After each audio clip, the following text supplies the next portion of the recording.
नमस्कार मित्रों, मैं दीपक वशिष्ठ और हिंदी द्वीप 24/7 आपका स्वागत करता है।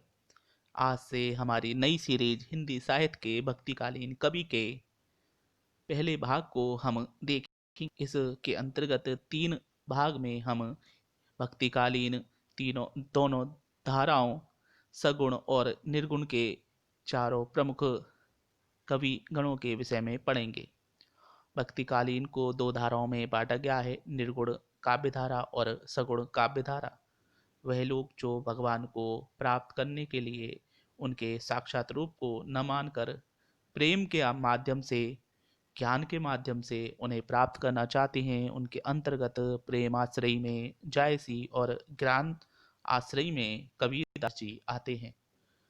एक अन्य सगुण काव्य धारा जो दूसरी धारा है, इसके अंतर्गत जो कविगण हैं वह साक्षात मूर्ति ईश्वर की जो हैं उनके माध्यम से ईश्वर को प्राप्त करना चाहते हैं, जिसमें रामाश्रयी के अंतर्गत तुलसीदास और कृष्णाश्रयी के अंतर्गत सूरदास जी आते हैं।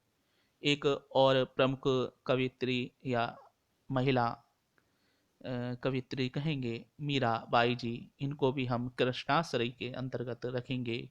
भक्तिकालीन हिंदी साहित्य में आपका प्रमुख योगदान है, इसलिए आपको भी स्थान इसमें दिया जाता है। तो इसमें हम सबसे पहले ज्ञानाश्रयी प्रमुख कवि कबीरदास जी के विषय में पढ़ लेते हैं।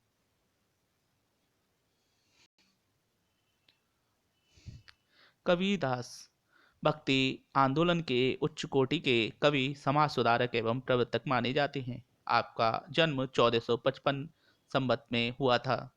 प्रमुख इससे संबंधित प्रमुख पंक्ति है। 1455 साल गए चंद्रवार एक ठाठ ठये, जेठ सुदी बरसायत को पूरनमासी प्रकट भये। नीरू और नीमा नामक जुलाहों ने इनका पालन पोषण किया। स्वामी रामानंद इनके गुरु जी थे। इनसे संबंधित एक पंक्ति में इन्होंने बताया है कि काशी में हम प्रकट भये, रामानंद चेताए। पुत्री का नाम लोई था और पुत्र पुत्री का नाम कमाल और कमाली था। कबीर ने जुलाहे का व्यवसाय अपनाया, जो कपड़ा बनाते हैं। इनका निधन 1575 में मगर में हुआ था।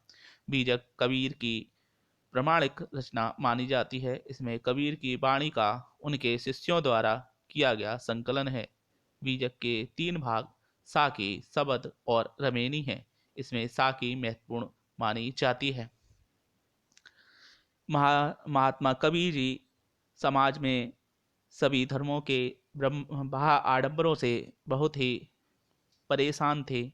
इस सभी से परेशान होकर उन्होंने अपने दोहों के माध्यम से इन सभी धर्मों की बुराइयों को आधार बनाया और सभी जो अज्ञानी व्यक्ति थे उनको चेताया, जो अज्ञानवश धर्म के आडंबर में पड़कर अपने आप को गलत रास्ते पर ले जाते हैं और सच्चे धर्म को नहीं समझ सकते। उनके लिए अपने दोहों के माध्यम से बड़े अच्छे अच्छे उदाहरणों के साथ कबीरदास जी ने लोगों को, सामान्य जनता, हम उनके विषय में यहाँ पर मैंने दिया हुआ है, इसको आप रोक कर वीडियो को देख सकते हैं।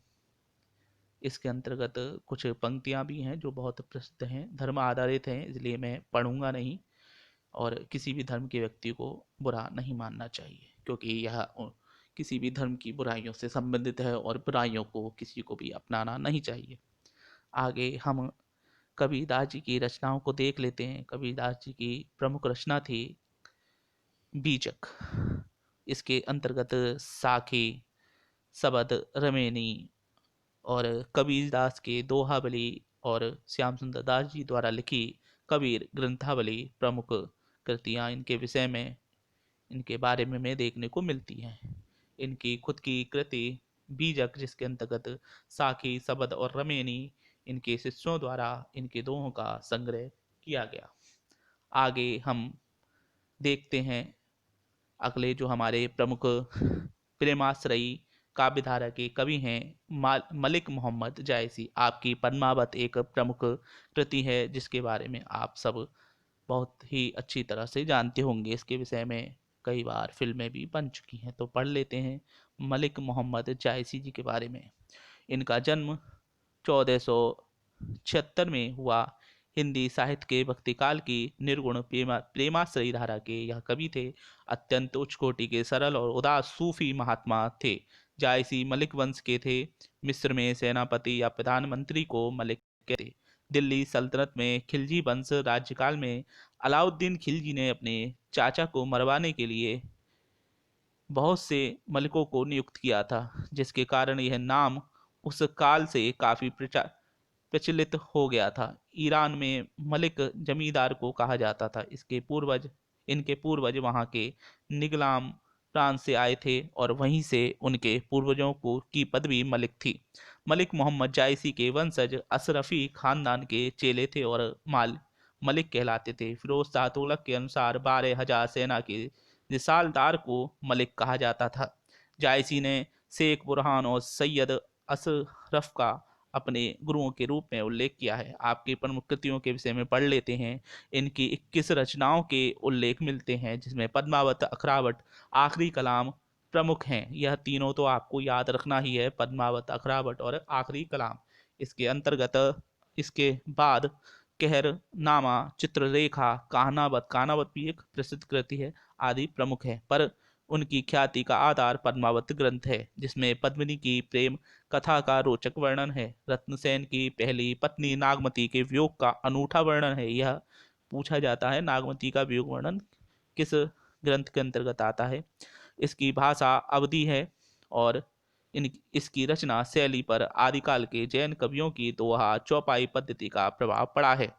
आचार्य रामचंद्र शुक्ल जी ने मध्यकालीन कवियों की गिनती में जायसी को एक प्रमुख कवि के रूप में स्थान दिया है। शिव कुमार मिश्र के अनुसार शुक्ल जी की दृष्टि जब जायसी की कवि प्रतिभा की ओर गई और उन्होंने जायसी ग्रंथावली का संपादन करते हुए उन्हें प्रथम श्रेणी के कवि के रूप में पहचाना, उसके पहले जायसी को इस रूप में नहीं देखा गया और सराहा भी नहीं गया था।